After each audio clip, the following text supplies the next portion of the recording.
शुरू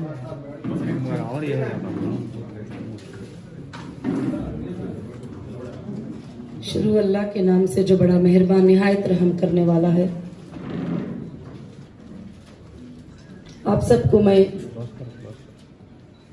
वेलकम और मुबारकबादी पेश करती हूँ यहाँ पर आने के लिए और इस प्रेस मीट के लिए। और ये प्रेस मीट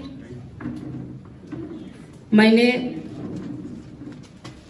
इसलिए रखा है कि आपके जरिए इंसाफ की आवाज को लोगों तक पहुंचाने के लिए। मैं नौहिरा शेख जो 1998 से हीरा ग्रुप को स्टैब्लिश किया है और मैंने इंसानियत के हुकूक के लिए, खासकर से औरतों के हुकूक के लिए, उनको एजुकेशनल और उनको इकोनॉमिक और बहुत सारे चीजों में ग्रोथ करने के लिए 25 साल तक मैंने मेहनत किया है। और मेहनत करके मैंने उनको इम्प्रूव किया है। नॉट ओनली एजुकेशन, हमारे वुमेन्स में खासकर से घरों में ये तकलीफ होती है कि वो हमेशा ये सोचते हैं, खासकर से मुस्लिम कम्युनिटी के जो औरतें हैं, जो महिलाएं हैं, वो ये सोचते हैं कि हमको कहीं भी कुछ नहीं करना है। तो उनको मैंने एम्पावर किया और उनको मैंने बिजनेस के प्रैक्टिसेस सिखाई और मैंने उनको बिजनेस किस तरह से करना, अपने सेल्फ पे कैसे रहना और किसी के साथ मजबूर नहीं होना, इस बात पर मैंने उनको एम्पावर किया। और मैंने 1998 में हीरा ग्रुप को स्टार्ट किया और उसके बाद कंपनी अननेचुरल नहीं, नेचुरली धीरे धीरे कंपनीज आगे बढ़े और आगे बढ़ने के बाद में कंपनीज इनकॉर्पोरेटर हुए और कंपनीज प्राइवेट लिमिटेड में और लिमिटेड में कन्वर्ट हुए। और इन कंपनीज पर जो बिजनेस चलता था वो एक लीगल प्रोसेस से बिजनेस चल रहा था। और ये कंपनी खासकर से कई औरतों के लिए, इंडिया के लाखों के औरतों के लिए ये कंपनी एक कमाई का जरिया बनी थी और उनको एक जीने का जरिया बनी थी। टेक्सटाइल में, ज्वेलरी में, प्रोडक्ट में, फूड प्रोडक्ट में, सब कुछ। बस ये कंपनी बहुत स्मूथली चल रही थी। 1998 से 2008 तक इस कंपनी का ना कोई कंप्लेंट रहा, ना ये कंपनी पर कोई इल्जाम रहा। ये कंपनी स्मूथली 2018 तक ये कंपनी चलती रही। आज मैं प्रेस के जरिए से, मीडिया के जरिए से जो कुछ बातें हैं वो ये बताना चाहती हूँ। ये बहुत जरूरी है सारे हिंदुस्तान के बिजनेसमैन के लिए भी और सारे हिंदुस्तान के वुमेन्स के लिए भी और सब के लिए भी ये बहुत जरूरत है। उसके बाद में कुछ ब्लैकमेलर, कुछ सताने वाले लोग, कुछ एक्सट्रॉशन करने वाले लोग, उन्होंने इलीगल तरीके से हमसे जो डिमांड करते थे उन डिमांडों को हमने पूरा नहीं किया। तो उसके बाद वो लोग जो है कुछ एक छोटी सी बात, एक जीएसटी का छोटा सा प्रॉब्लम आने की वजह से कुछ दिनों तक कस्टमर को पेमेंट की पॉलिसी चेंज हुई। ना कंपनी ने कभी लॉस डिक्लेयर किया था, ना कंपनी ने कोई शोरूम को बंद किया था, ना कंपनी ने कोई ऑफिस को बंद किया था, ना कंपनी की सीईओ कहीं भागी थी, ना कंपनी कहीं पर गई थी। तो एक फॉल्स एलिगेशन लगाकर एक छोटा सा एफआईआर करते हैं और छोटा सा एफआईआर करके मुझे अरेस्ट कर लेते हैं विदाउट नोटिस। एक नोटिस भी नहीं दिए मुझे, क्या तुम इसको देना है क्या नहीं देना है।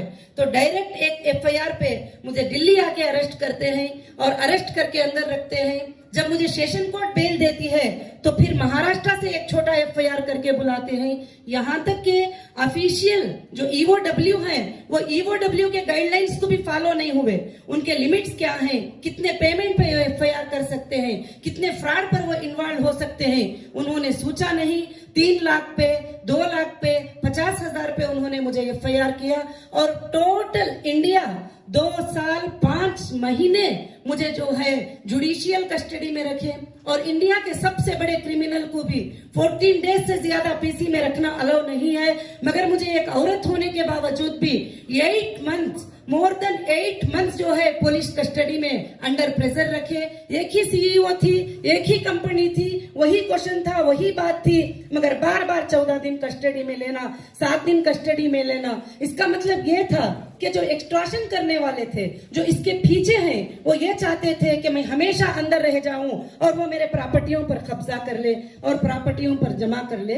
मैं ये बात बताना चाहती हूं कि जब ईओडब्ल्यू इकोनॉमिक ऑफेंस अगर इस तरह से करने जाएंगे तो इंडिया की इकोनॉमिक टूट जाएगी। और चाहिए ऑफिशियल को कि वो एक बार चेक करते और फैक्ट को देखते, उसके बाद एक नोटिस देते और पूछते। जब इंसान को अंदर अरेस्ट कर लेते हैं तो फिर उसके बाद वो कोई चीज को भी जो है कुछ नहीं कर सकता। उसके बाद उसके लिए एक बदनामी का ये उठाते हैं, एजेंडा उठाते हैं। उसके बाद हीरा ग्रुप ऑफ कंपनीज के जो लीगल टीम थे तेलंगाना हाईकोर्ट में एक रिट पिटीशन डाले और रिट पिटीशन डालने के बाद तेलंगाना हाईकोर्ट दिसंबर 1923 को जो है एक जजमेंट पास किया कि ये एफआईआर इलीगल है और ये एफआईआर अनकॉन्स्टिट्यूशनल है और इस तरह से कंपनी एक्ट में एफआईआर नहीं कर सकते और इसमें जो है लोकल पुलिस इन्वॉल्व नहीं हो सकती। ये सेंट्रल एजेंसी जो है इसको चेक करेगी। एसएफआईओ को जो है टोटल चीजों को फॉरवर्ड किया। उसके बाद भी मुझे बाहर आने नहीं दिए, दूसरे स्टेट को बुलाए, क्योंकि एक स्टेट में तो हो गया तो दूसरे स्टेट को बुलाओ। और जब कहीं से कहीं नहीं मिलता है तो और एक एजेंसी को दे दो, और एक एजेंसी को दे दो। इस तरह से कंपनी को डैमेज करने की पूरी कोशिश की। आज मैं प्रेस मीट के जरिए मेरे देश के पूरे महिलाओं को और मेरे सारे औरतों को जो एम्पावर हुए हैं, जो मेरे सारे हीरा ग्रुप के मेंबर को मैं ये खबर देना चाहती हूँ कि कंपनी कभी भी भागी नहीं है, ना भागेगी। और कंपनी आज भी उनके पेमेंट्स को देने के लिए रेडी है और तैयार है। और यहाँ तक कि डेटा सेंटर, जबकि पुलिस को उसकी कोई जरूरत नहीं थी, उसको जाके डैमेज किया और उसको उठाकर लेके गए सारे चीजें भी। और यहाँ तक जब मुझे अरेस्ट किया तो 2 दिन में ना कोर्ट का ऑर्डर था, कुछ नहीं, पूरे शोरूम्स पे जाके नोटिस लगा दिए, घरों पे नोटिस लगा दिए और बंद करा दिए। जो company more than 100 crore income tax पे करती है, जो सीईओ अरेस्ट होने से 1 महीने पहले जीएसटी पे करती है, जो कंपनी को चलाने वाली ये सब चीजें अदा करती है, कंप्लीटली जो लीगल फॉर्मेलिटीज है उसको टोटल कंप्लीट करती है। तो अगर इस तरह से 2 लाख का, 25 लाख का, 10 लाख का पेमेंट बोलकर, वो भी लीगल ट्रांजैक्शन जो हुआ उस पेमेंट को लेकर अगर फ्रॉड एलिगेशन लगाकर ऐसा सीईओ को, कंपनी चलाने वालों को अरेस्ट करेंगे तो इंडिया की इकोनॉमिक तो टोटल टूट जाएगी। आज मेरे साथ ही नहीं, जब मैं अंदर थी तो काफी लोगों को देखा कि कंपनीज चलाने वालों के साथ, बहुत सारे लोगों के साथ भी ऐसे चीजें होते आते हैं। तो मेरा रिक्वेस्ट यही है, जो लोग कंपनीज के पीछे लगते हैं, जो एक्सट्रॉशन करते हैं, जो डिमांड करते हैं, उनको मौका ना दे। और मैं ये आवाज देना चाहती हूँ कि फाइनेंस मिनिस्ट्री तक मेरी आवाज पहुंचे कि इनके ऊपर एक स्टेप ले कि बिजनेस को गिराने के लिए, इंडियन इकोनॉमी को तोड़ने के लिए ये चीज जो है बहुत ज्यादा मुश्किल वाली होती है। तो हम सबको आराम से बिजनेस करने दे, जो लीगल बिजनेस करते हैं। तो फिर अल्हम्दुलिल्लाह अल्लाह के फजल से जो है हाईकोर्ट ने ये ऑर्डर दिया। उसके बाद हमने रिट पिटीशन जनवरी 2018 को हमने सुप्रीम कोर्ट में रिट पिटीशन डाला और तमाम पार्टियों को हमने रिस्पोंडेंट बनाया और ईडी को रिस्पोंडेंट बनाया, एसएफआईओ को रिस्पोंडेंट बनाया। जो स्टेट, महाराष्ट्र होम डिपार्टमेंट को, कर्नाटका होम डिपार्टमेंट को, केरला होम डिपार्टमेंट को, आंध्र प्रदेश होम डिपार्टमेंट को रिस्पोंडेंट बनाकर जब रिट पिटीशन हमने डाला तो जजेस को हमारे बिजनेस का मॉडल समझ में आया और जजेस को समझ में आया कि हम क्या बिजनेस करते थे और हम कहीं भी इलीगल वे में काम नहीं करते थे और लीगल वे में करते थे। मैं पहले भी जब अरेस्ट किए थे उस वक्त भी चैलेंज की थी कि मैं कोई गलत काम नहीं की हूँ, ना मैंने कोई स्कैम किया है, ना मैंने कोई फ्रॉड किया है। चलते हुए बिजनेस से तुमने मुझे उठाकर फ्रॉड साबित करना चाहते हो, मगर आप जितने साल चाहे इन्वेस्टिगेशन कर लो, मेरा कोई ऐसा इंटेंशन नहीं है। मैं आज भी उस बात के ऊपर कायम हूँ और बहुत ही खुशी हुई जब सुप्रीम कोर्ट ने हमारे अकाउंट को डिफ्रीज करने का, हमारे प्रॉपर्टीज को, ईडी को हटाने का और ये बहुत सारे ऑर्डर सुप्रीम कोर्ट ने जब दिए तो मैं बड़ी खुशी के साथ आज ये प्रेस मीट कर रही हूँ। और आगे चलकर ये कंपनी लाखों के औरतों के लिए, लाखों के स्कूल के स्टूडेंट के लिए, लाखों के कॉलेज के स्टूडेंट के लिए, लाखों के लोगों के लिए, इंसानियत के लिए ये कंपनी जरूर से जरूर काम करेगी। और मैं सैल्यूट करती हूँ कि इंडियन कॉन्स्टिट्यूशन को, इंडियन लॉ को कि ये जो है हमको इतना सेफ करता है कि चाहे कोई कुछ भी इल्जाम लगा ले, चाहे कोई भी कुछ चार्जशीटें डाल ले, जब तक के एविडेंसेस पेश नहीं करते वो सब के सब चीजें इनवैलिड होते हैं। और मैंने लीगल में यही देखा है कि मुझे उम्मीद थी कि मुझे इंडियन लॉ से जरूर हमारे कॉन्स्टिट्यूशन के लॉ से मुझे इंसाफ मिलेगी। आज मुझे इंसाफ मिल के रही, सेशन कोर्ट से लेकर हाई कोर्ट से लेकर सुप्रीम कोर्ट तक इंसाफ मिल के रही। और हमारी लीगल टीम का भी मैं शुक्रिया अदा करती हूँ कि जिन्होंने स्ट्रांगली इस काम को किया और फाइट किया। आज भी फाइट जो है जारी है और चल रही है। मैं आप सबसे यही गुजारिश करना चाहूंगी कि ये कंपनी आगे चलकर चलेगी और जो भी कस्टमर हमारे जो इन्वेस्टर हैं और जाना चाहते हैं कंपनी से, आज मैं उनको मुबारकबादी पेश करते हुए उनके पेमेंट्स अदा करके उनको मैं कंपनी से निकालूंगी। और दूसरी बात, जब सुप्रीम कोर्ट ने कहा कि जो लोग हीरा ग्रुप के साथ ट्रस्ट के साथ रहते हैं उनको लेकर आप बिजनेस करो, तो उसी तरह से जो लोग मेरे साथ ट्रस्ट के साथ रहते हैं मैं उनके लेकर बिजनेस करूंगी। और कंपनी और न्यू पॉलिसीज लाएगी और कंपनी और भी ज्यादा तेजी रफ्तार से ये कंपनी चलेगी। जो हमारे माल 2 साल 5 महीने बंद करके रखे, तो मैं यही पूछना चाहती हूँ कि ये लास्ट के कौन जिम्मेदार है? जो एक छोटा सा फाल्स एलिगेशन लगाकर अंदर रखकर आप पूरे चीजों को ब्रेक कर देना चाहते हो, इसके जिम्मेदार कौन है? किसने अधिकार दिया हमारे शोरूमों को बंद करने का? किसने अधिकार दिया कि हमारे चीजों को स्टॉप करने का? और अरेस्ट तो कर लिए, मगर तुम प्रूफ करके बाद में करते तो अलग बात थी।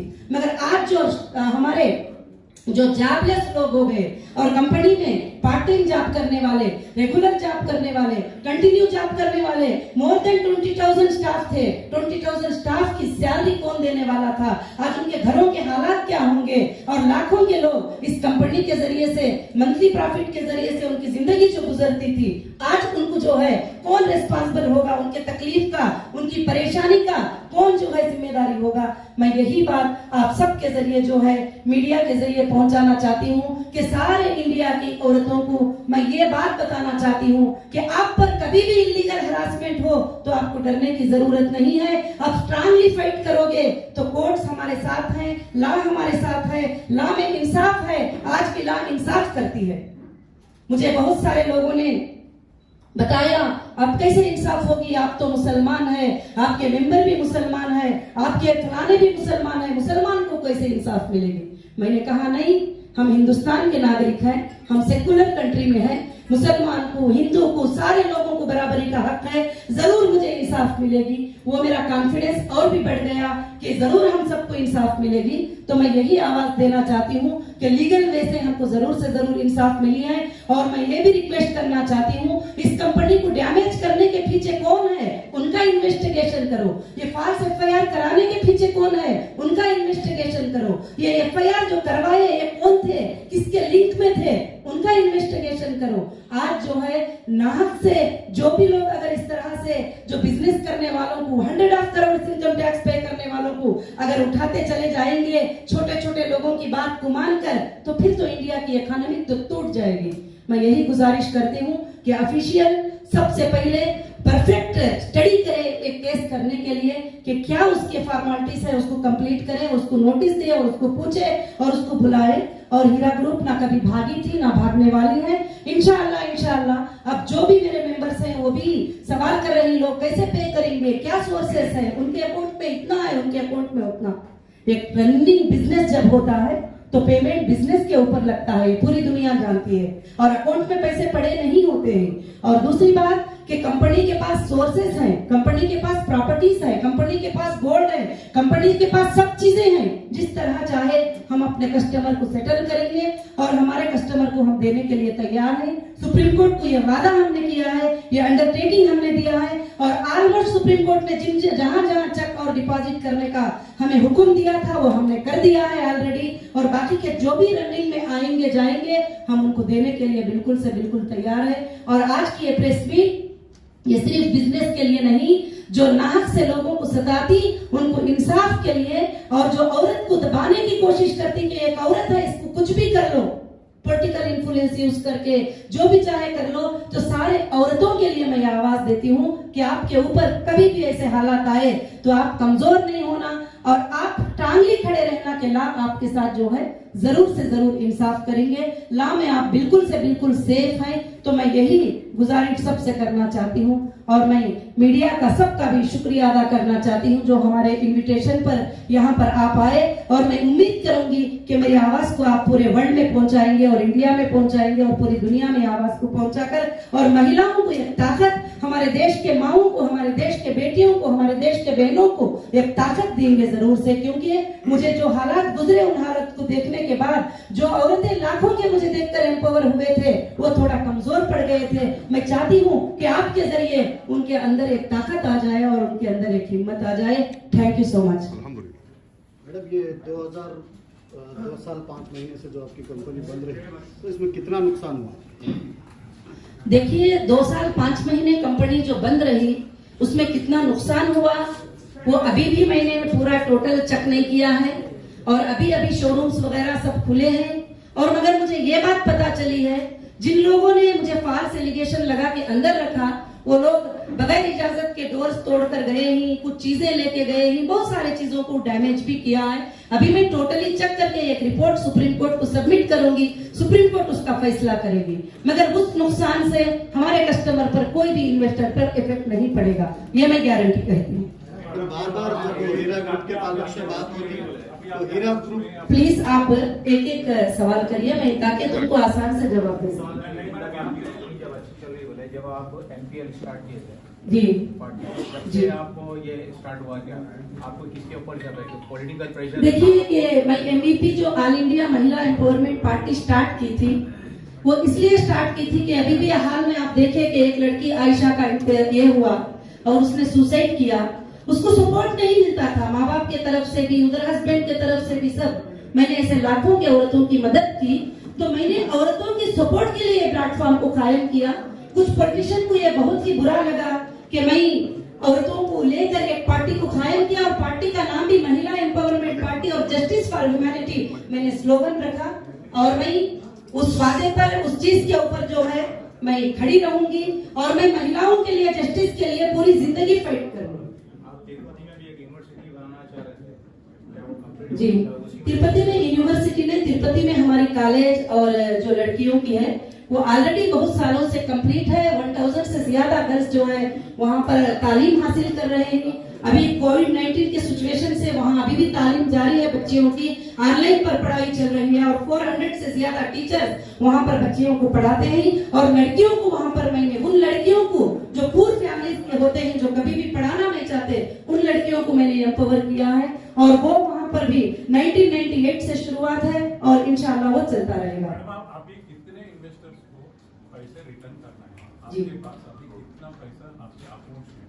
जी, देखिए, मैं एक बात तो बता सकती हूँ कि कितने क्या है वो मैं डेटा चेक करने के बाद बता सकूंगी, क्योंकि डेटा को मेरे CCS ने फ्रीज करके रखा है। जैसे डेटा देंगे तो मैं ही सर्च कर सकती हूँ। दूसरा, मैं इस बात की गारंटी दे सकती हूँ कि अकाउंट में कितना पैसा है, कितना नहीं है, वो इश्यू नहीं है।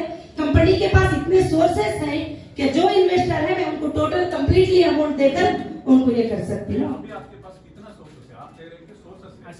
देखिए जी, देखिए असेट्स तो देखेंगे तो मोर देन तेलंगाना में 5000 करोड़ से ज्यादा हमारे असेट्स हैं, और जो कस्टमर को देना है वो बहुत ना देने के बराबर है, और इंशाल्लाह मैं वो देकर भी रहूंगी। भले वो असेट्स हम खरीदे थे तो उस वक्त 1 रुपया था, मगर आज उसके वैल्यूज जो है बहुत बढ़ चुके हैं, और वो वैल्यूज को हम इंशाल्लाह ये करेंगे। और दूसरी बात, जो भी मार्ट्स बने हैं वो हमारे ओन है, जो भी ऑफिसेस हैं वो हमारे ओन है, कहीं भी हमारी रेंटल लीज ऑफिसेस नहीं है। उसमें मेरे कस्टमर को मैं सेटिस्फाई कर सकती हूँ और उनको पूरा पेमेंट्स में अदा कर सकती हूँ। अभी तो पूरे आपकी प्रॉपर्टीज जब्त कर दिए, तो अभी आप बेचना चाहे तो अभी नहीं कर सकते? जी, जब्त कर लिए, और काफी प्रॉपर्टीज को सुप्रीम कोर्ट ने रिलीज कर दिया है, और बाकी का और भी एक फाइनल आर्ग्यूमेंट इंशाल्लाह होगा और मुझे इंसाफ मिलेगी। मुझे ये मालूम है, क्यों कि जब हम देना नहीं चाहेंगे तो जब दूसरों को बेचने की इजाजत मिलती है, जब हम खुद देना चाहते हैं, देने वालों का पेमेंट कितना है वो सुप्रीम कोर्ट के नजर में है। हमने सुप्रीम कोर्ट को टोटल बातें सबमिट किया है, तो इंशाल्लाह हमें उम्मीद है कि टोटली हमें रिलीफ मिल जाएगा। मैडम, ये 5000 करोड़ जो है ओनली इन तेलंगाना है आपके एसेट्स? हाँ जी, ओनली इन तेलंगाना जी। अक्रॉस द कंट्री कितने रहेंगे मैडम? अक्रॉस द कंट्री बहुत सारे रहेंगे, मैं अभी टोटली चेक करके नहीं बता सकती। अब्रॉड में क्या रहेंगे? अब्रॉड इन्वेस्टमेंट्स नहीं, अब्रॉड का कुछ भी इधर नहीं है। ईडब्ल्यू के ऊपर को लेकर उनके पास कोई सबूत नहीं मिला जी। और कोर्ट के ऑर्डर के बाद एफआईआर होते गए, जी। तो क्या इसका इल्जाम आप यहाँ पर तेलंगाना से महमूद अली को देते हैं और नेशनल में हमारी यूनियन गवर्नमेंट अमित शाह इसके पीछे है और ईडब्ल्यू के पीछे क्या निर्मला सीतारमण आपके पीछे लगे, कौन लगे आपके पीछे? जी देखिए, मैं ये बात तो मैं ये नहीं कह सकती कि कौन मेरे पीछे लगे हैं। कुछ नॉर्मली पॉलिटिकल लीडर्स हैं, उन्होंने ये प्रेशर डलवा कर ये काम किया है और मैं किसी पर इल्जाम देना नहीं चाहती। मैं ये चाहूंगी, एक रिक्वेस्ट करना चाहूंगी कि वो एक बार चेक करें, ऐसे गलतियों को दोबारा ना होने दें और इंडियन इकोनॉमिक को ग्रोथ करने से, वो इंडियन इकोनॉमिक गिरने से उसकी हिफाजत करें। बस मैं किसी पर भी इल्जाम तो देना नहीं चाहती। और जो कौन है करके हम सुप्रीम कोर्ट में भी सबमिट कर चुके हैं, कौन हमारे पीछे है हम हाई कोर्ट में भी सबमिट कर चुके हैं, कौन हमारे पीछे है वो पूरा इंडिया जानता है। इंशाल्लाह बहुत जल्द आपके सामने भी फैसला आएगा। फैसला आने के बाद मैं आपको फिर से एक प्रेस मीट करके बताऊंगा। पूरे प्रेस नोट में आप साजिश की बात कर रही है, साजिश कर रहे हैं, पीछे लोग थे, आप जी। उनका नाम ले रही हैं, आप बोल भी रही हैं कि पीछे लोग थे जिन्होंने ये किया। 2.5 साल आप जेल में रही उसकी वजह से। कौन लोग हैं उनके नाम बताइए ना। आप पूरी बात वो कर रही है साजिश पे, आप कहते हैं हाई कोर्ट में बताया, आप प्रेस के साथ प्रेस मीट बुलाया आपने, आप बताइए कि कौन लोग हैं जो जिनको आप कहती है कि जो पीछे साजिश में आपके पीछे है। जी देखिए कि साजिश में तो मेरे पीछे 2012 में असदुद्दीन ओवैसी साहब ने कंप्लेंट करवाया था और वो कंप्लेंट फेक निकला और उसके बाद मुझे अलग अलग एजेंसियों पर उनके ही लेटर से मुझे अटेंड करना पड़ा और आज भी जो लोग एफआईआर करेंगे टोटल उनसे कनेक्टेड है। और आप सबको ये बात मालूम है, पिछले दिनों में पेपर्स में भी आई है और पार्लियामेंट में खड़कर उनके एमपी ने ये बात बताया कि 50,000 करोड़ का स्कैम जो है हीरा ग्रुप ने कर दिया है। जब एविडेंसेस मांगते हैं तो 50 लाख भी उनके पास नहीं है, 50 रुपये भी नहीं है। फ्रॉड किसको कहते हैं? जो अमाउंट इलीगल हो, जो अमाउंट अनट्रेसेबल हो, जो अमाउंट का मैं हिसाब ना दे सके, वो फ्रॉड होता है। ऐसा अमाउंट तो 50 रुपये भी नहीं मिल सका। और मैं इससे ज्यादा आपको कुछ बताना नहीं चाहती कि और सारे कोर्टों को ये बात पता है, जो बेसिक सेशन कोर्ट से लेकर हाई कोर्ट से लेकर सुप्रीम कोर्ट में भी हमने रिट पिटीशन में सारी चीजें जो है दाखिल किया है कि हमारे पीछे कौन है और हम गलत किसी पर इल्जाम लगाना नहीं चाहते। लीगल तरीके से जो हमारे सामने आकर हमको डैमेज करेंगी और हमने कोर्ट को उनको लीगल तरीके से सबमिट किया। जब अपने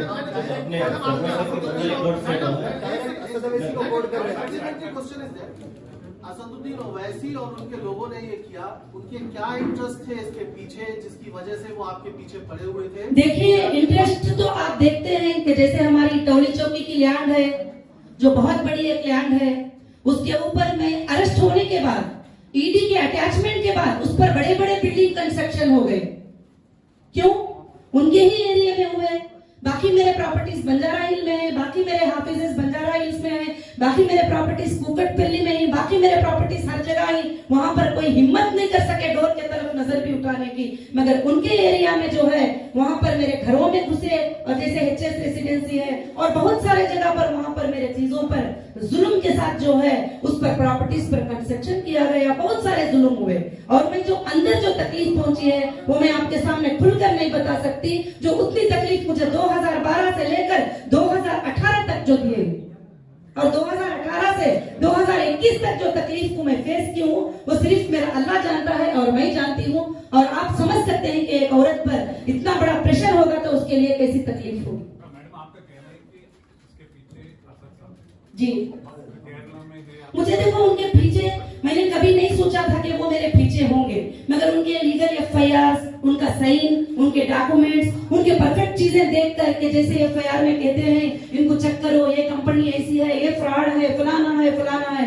अब जहाँ एफआईआर कराते हैं वो सारे एरियाज में उनके लोग होते हैं और वहां पर मुझे गलत बातें जो बैठकर यूट्यूब पे बदनाम करते हैं वो लोग भी उनके लोग हैं। तो जब मैं फाइनल यही करूंगी, जो मेरे सामने नहीं है मैं उन पर किसी पर भी इल्जाम लगाना नहीं चाहती। जब आपको अरेस्ट किया गया तब से रिजाइन कर चुकी है जी हीरा गोल्ड विक्टिम एसोसिएशन जो बनाए थे उनको रिजाइन कर दिया कर चुके हैं। तो आपसे कुछ बातचीत हुई थी क्या? कुछ जी मुझे कुछ भी मेरे से बातचीत नहीं हुई और कौन रिजाइन किए ही, कौन विक्टिम एसोसिएशन मुझे पता भी नहीं, क्योंकि विक्टिम एसोसिएशन रखने का परमिशन कौन सी एजेंसी से मिला है?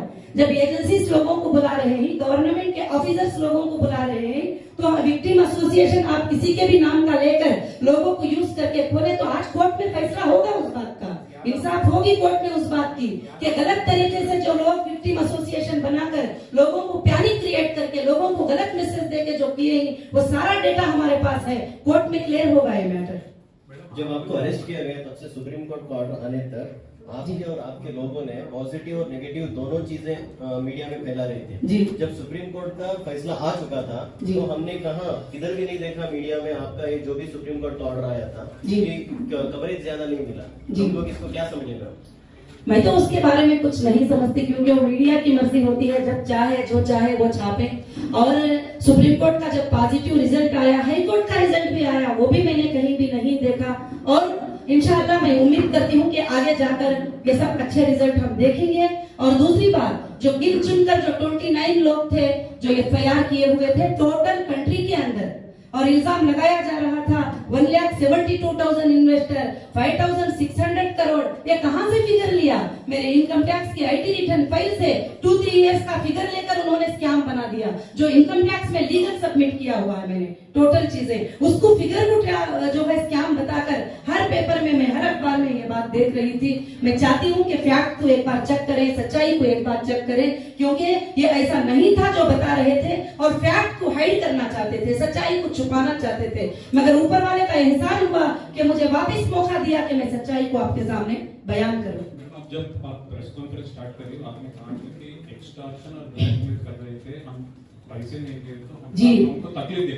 देखिए पिछले दिनों में काफी हमें ट्रेनिंग कॉल्स आए थे। मेरे आपकी बात नहीं। जी जब आप नहीं, मैं आने के बाद में मैं किसी का कॉल भी रिसीव नहीं किया, मैंने किसी से जी आप जी। अरेस्ट होने के पहले जी आप प्रेस कॉन्फ्रेंस अभी स्टार्ट किए थे, आपने कहा था कि आपको बहुत सारे ब्लैकमेलिंग एक्सटॉर्शनिस्ट जी बहुत सारे डिमांड कर रहे थे, कौन थे वो? जो FIR कराए थे वही थे, जो 2012 से मुझे सता रहे थे उनकी ही ईमेल्स थे। और जो है जो भी ग्रुप था वो ओवैसी साहब के तरफ से ही वो ग्रुप था जो मुझे सता रहा था और हमेशा ट्रेडिंग कॉल्स करते थे, हमें बिजनेस करने नहीं देते थे। हमारे शोरूम में जाने के वक्त में वहां पर कुछ इस तरीके के लोग आके खड़े हो जाते थे जो हमेशा परेशान करते थे हमारे लेडीज को, हमारे स्टाफ को। हमने कंप्लेंट भी किया बंजारा हिल पुलिस स्टेशन में, हमने कंप्लेंट भी किया हिमायत नगर पुलिस स्टेशन में, हमने कंप्लेंट किया, मगर वो कंप्लेंट पे कोई भी असर नहीं होता। 10 डेज में उनको क्लियर शीट मिल जाती है, ना इन्वेस्टिगेशन होता, ना उनको अरेस्ट किया जाता। तो फिर हमने छोड़ दिए और कोर्ट को जो है परफेक्टली कोर्ट में जो है वो चीज को ये करना शुरू किए। और जो जो हमें आए हैं वो ऑडियो के साथ और हम लोग प्रूफ के साथ, कॉलिंग रिकॉर्डिंग के साथ हमने कोर्ट्स में सबमिट किया है। कितना पैसे पूछे थे मैडम? कितना पैसे पूछे?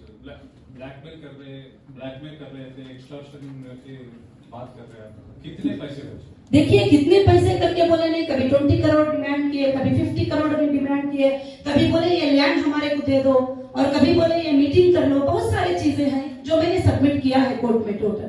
How it all started with Asaduddin Owaisi? आपका रेट कैसा चालू हुआ and what exactly is the problem? मुझे नहीं पता कि वो कैसे स्टार्ट हुआ, एकदम अचानक 2012 में मुझे CCS ने बुलाया और कहा कि ओवैसी साहब ने डायरेक्टली आपके ऊपर FIR किया है, कोई और नहीं, डायरेक्टली FIR किया है। तो मैंने कहा कि वो तो हमारे इन्वेस्टर नहीं है और उनको मैं कुछ देना लेना भी नहीं है और उनका कुछ भी नहीं है, तो क्यों FIR किया है मुझे तो नहीं पता। उसके बाद उन्होंने एक इन्वेस्टिगेशन किया और करने के बाद क्लियर शीट जो है उन्होंने कोर्ट को सबमिट किया CCS ने। मैंने बोला कर लो इन्वेस्टिगेशन, मुझे कुछ भी बात नहीं है।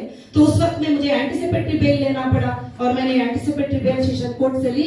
और जब से जो है आज तक भी ये मसला कहीं ना कहीं उठता आता है, मगर मैं कभी भी गलत कमिटमेंट करने वाले नहीं हूँ और कभी भी सेटलमेंटों के लिए कबूल करने वाली नहीं हूँ। मैं इंशाल्लाह लीगल फाइट करने वाली हूँ, मैं लीगल फाइट करके कोर्ट से मैं इंसाफ लेके रहूँगी। Madam, are you going to Kukatpalli police station every Monday? जी बिल्कुल, एवरी मंडे मैं कुकटपल्ली पुलिस स्टेशन जा रही हूँ और मैं साइन कर रही हूँ। मैम आपको इंटरनेशनल वुमेन का अवार्ड मिला है। देखिए अभी मैं कंपनी की मीटिंग रखी हूँ तो इसमें आप जो भी हमारे कंपनी के ताल्लुक से है उसके सवाल कर सकते हैं। अभी मैंने क्लियर कर दिया है मैटर भी, आपके ज्यादा क्वेश्चन करने से, मगर जो है आप उसमें पूछ सकते हैं सवाल। जी देखिए मैं नाम वगैरह सब पर्टिकुलर नहीं बात कर सकती हूँ। अभी जो है आप कोर्ट में उसका एक प्रिंट आउट लेंगे तो मैं कोर्ट में सारी चीजें सबमिट की हूँ। Excuse me, ma'am. Ji Just now you said that you are going to Kukatpally, but Supreme Court has given unconditional bail. जी बिल्कुल, जो है उसके पहले जो है मैं वीकली जो जाकर साइन कर रही थी उस पर मैं बात किया, जो कंडीशन सुप्रीम कोर्ट ने मुझे दिया था इससे पहले वाले ऑर्डर में। अभी इस बार के ऑर्डर का मैं नहीं कर रही हूँ बात। आपने जो बताया कि ये एक्सटॉर्शन के कॉल और ये सारी चीजें आई और ओवैसी और उनके दिया आपको, इसके पीछे क्या एक्सटॉर्शन ही ओनली मोटिव है या कोई पॉलिटिकल मोटिव भी था? पॉलिटिकल मोटिव भी है, क्योंकि उनको कभी कभी ऐसा वो इनसिक्योर फील करते हैं कि एक मुस्लिम महिला इतने आगे कैसे बढ़ सकती है, एक मुस्लिम महिला बिजनेस में इतना आगे कैसे जा सकती है, एक बुर्का पहनकर एक औरत ऐसे कैसे आगे बढ़ सकती है, जबकि कुछ लोगों की सोच ऐसी है कि औरत आगे नहीं आ सकती, औरत स्टेज पे नहीं आ सकती, औरत अपना काम नहीं कर सकती, सिर्फ मर्द ही काम कर सकते हैं। तो ऐसे लोगों को तकलीफ हुई, मगर आज भी देश में मेरे काफी भाइयां मेरे साथ हैं जो एक बहन की इज्जत करने वाले, एक माँ की इज्जत करने वाले, एक बेटी की इज्जत करने वाले, उन भाइयों के सपोर्ट से, उन बहनों के सपोर्ट से मैं काफी आगे अल्हम्दुलिल्लाह बढ़ सकती हूँ। कॉन्स्टिट्यूंसी से भी आप कुछ प्लान कर रही थी क्या? Madam, will you revive your party, political party? जी पॉलिटिकल पार्टी रिवाइव करेंगे आप? अभी मैंने पॉलिटिकल पार्टी के बारे में अभी कोई इलेक्शन सामने नहीं है तो मैंने कुछ डिसीजन नहीं लिया है। जब इलेक्शन आएगा मैं डिसीजन लूंगी। मैम, क्या ये हैदराबाद कॉन्स्टिट्यूंसी से जो हैदराबाद लोकसभा सीट्स है उसमें आप कुछ प्रयास कर रही थी क्या इस तरह से? जी जी, लड़ रहा है इस वजह और से मैं इलेक्शन कमीशन से जो है टोटल लोकसभा सीट के लिए, असेंबली सीट के लिए अप्रूवल ले चुकी थी तेलंगाना के लिए। और आप चेक करते हैं तो 10th को मेरा एक प्रेस कॉन्फ्रेंस हुआ था 10 अक्टूबर को, जिसमें मैंने अनाउंस किया था कि मैं जो भी तेलंगाना के 119 या 25 सीट्स है उसमें मैं मोर देन 100 सीट्स पे कंटेस्ट करूंगी। और मैं 10th को अनाउंस करती हूँ और 14th को अरेस्ट होती हूँ, बस यही बात है। सुप्रीम कोर्ट ने जिस वजह से आपको छोड़ा है, किसी को आपने अभी तक छोटे जब से अब तक किसी एक विक्टिम को या जो है आपके इन्वेस्टर को नहीं, सुप्रीम कोर्ट ने मुझे जिन जिन को पेमेंट, यस, और मैंने जो है सुप्रीम कोर्ट ने जिन जिन को डीडीज जमा करने का हुक्म मुझे दिया है, मैंने सबको डीडीज जमा किया है। सुप्रीम कोर्ट ने जो एजेंसियों को डीडीज डिपॉजिट करने का कहा है, मैंने डीडीज डिपॉजिट किया है। और सुप्रीम कोर्ट ने जो कंडीशन दिया था मैंने 100% कंप्लीट करके फिर सुप्रीम कोर्ट के सामने पेश हुई थी। कितने विक्टिम्स को जो है पैसा दिया है आपने? कितने करके नहीं, जो कोर्ट में जो एफआईआर था, जो अमाउंट था, उस अमाउंट को हमने टोटली डीडीज जमा किए हैं। 29 एफआईआर पे क्या अमाउंट था वो हमने जमा किए। अभी आपको कुछ सिक्योरिटी थ्रेट है क्या?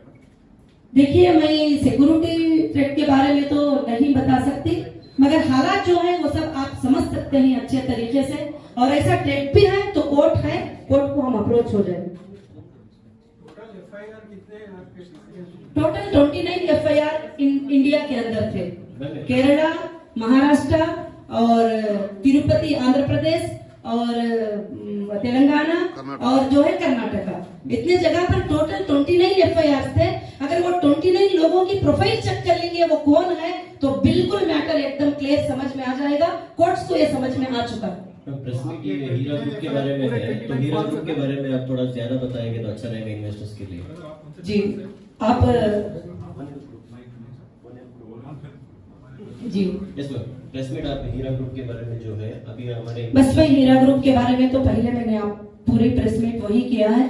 और मैं अभी भी ये मेरे लोगों को यही मैसेज देना चाहूंगी कि हीरा ग्रुप मोर देन 100 टाइम जो है ज्यादा आगे बढ़ेगी और मुझे वो कॉन्फिडेंस है। और हीरा ग्रुप ने कभी कोई ना गलत किया है, ना स्कैम किया है, ना किसी को इसमें नुकसान होगा। और जरूर हीरा ग्रुप के जो लोग हैं उनके लिए जो है फायदा ही फायदा रहेगा। और आइंदा हीरा ग्रुप के जो मार्ट्स वगैरह ही रमजान से पहले इंशाल्लाह खुल जाएंगे। मैं यही उनको खुशखबरी देना चाहती हूँ। इंडिया के अलावा दूसरे कंट्रीज में भी आप बिजनेस करिए आपकी जी। पाकिस्तान में भी आपने बिजनेस किया? नहीं, फिर पाकिस्तान के एक मौलाना आपके फेवर में बात करेंगे? जी मुझे नहीं मालूम कौन फेवर में बात करे कौन नहीं। पूरे वर्ल्ड में जब यूट्यूब में वीडियो जाता है तो पूरे वर्ल्ड में जाता है, कौन वर्ल्ड से कहां से क्यों बात करती वो मुझे नहीं पता। बस जी, पैसे कब वापस देना चालू करेंगे? अभी हमारा डेटा सेंटर जब स्टार्ट हो जाएगा, सीसीएस को 2 वीक्स का टाइम सुप्रीम कोर्ट ने दिया है। 1 वीक इज कंप्लीटेड और अदर 1 वीक्स उनके पास टाइम है। उस वक्त तक मेरा डेटा सेंटर ऑन हो जाएगा। मुझे लोगों को आईबीजी नंबर मिलेंगे, प्रॉपर उनका डेटा चेक करके मैं उनको पेमेंट देना स्टार्ट कर दूंगी। Ma'am, if all your investors want their money to be returned, how much time do you need to pay back all your investors? वो मेरे इन्वेस्टर पर और मेरे पर डिपेंड होगा। जब मैं उनको बिठाकर बात करूंगी, कोई मुझे साल का टाइम दे सकता है, कोई महीने का दे सकता है, कोई एक दिन का, तो वो उस पर डिपेंड होगा। मैं क्लैरिफिकेशन नहीं दे सकती। अगर कोई टाइम नहीं दिया सबको, कि आपका जो पेमेंट देना है वो बहुत कम है जी। और आपके एसेट्स बहुत ज्यादा है जी। तो फिर आप क्यों टाइम लेना चाह रहे हैं? आपके मैं टाइम क्यों लूंगी? आपको आप पूछ रहे हैं, मुझे टाइम लेने की जरूरत नहीं, ना मेरे कस्टमर मुझे डिमांड करेंगे, क्योंकि जो 20 साल से, एक मिनट प्लीज, जो 20 साल से 25 साल से मेरे साथ ही, उन्होंने 1 रुपये का 10 रुपये कंपनी से फायदा उठा चुके हैं। ऐसे लोग मेरे सामने आकर नजर भी नहीं मिलाएंगे कि मैंने उनको चीट किया है। और हीरा ग्रुप का एक भी मेंबर मेरे सामने नजर मिला के बोल नहीं सकता कि मैंने उनको चीट किया है। कभी ये नहीं बोल सकते, क्योंकि प्रॉपरली एक अग्रीमेंट के साथ वो इन्वॉल्व हुए हैं और उसमें उन्होंने साइन किया है कि प्रॉफिट और लॉस में भी हम हिस्सेदार हैं। ऐसा नहीं कि मैंने कहीं उनको बहकाया है, जैसे लिखा था 30% ज्यादा दूंगी, 40%, ऐसा नहीं।